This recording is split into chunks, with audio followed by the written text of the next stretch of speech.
Het heegseizoen is voorbij, maar toch zit Bungalowpark De Skans in Oostmorgen nog hele tijd vol.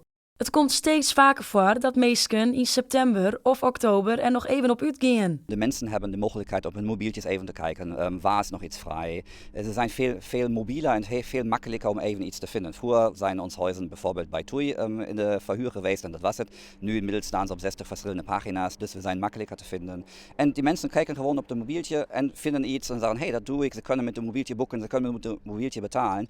Dus we hebben dat heel veel vaker, dat de mensen dan gewoon abends om 11:30 of zo even een boeking doen. Dat hadden we vroeger nooit. In de periode na de simmer zocht Felix net een soort band op het park. Het binnen vooral 2 personen met een hoen. Dat is dan ook een aspect wat het bungalowpark wichtig vindt. Wij zijn al jaren attent erop dat er minder in minder regionen in Nederland of minder parken in Nederland honden toestaan. Maar wij zorgen eigenlijk ervoor dat wij altijd honden toestaan.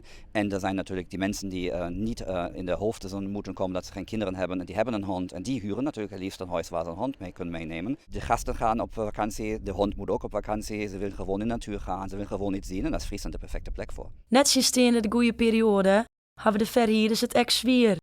Na de drukke periode zullen een soort huizen op het park een skofje dichtmatten. We hebben die prijzen al moeten een beetje aanpassen voor die huizen, omdat die energieprijzen zo hoog zijn. Maar momenteel is het zo dat bijna alle huizen een flexibele energieprijs hebben. Dus we kunnen niet weten hoe hoog het gaat. Deze huizen die we in de achtergrond zien, die worden alle elektrisch verwarmd. En als dan een gast komt die voor 1100 kW in een weekje verbruikt, dat hadden we, dan zit je bij 600 euro of zo. Dan kan het huis niet verhuurd worden. Dus als het zo blijft, dan blijven die in de nu 3-4 maanden dicht.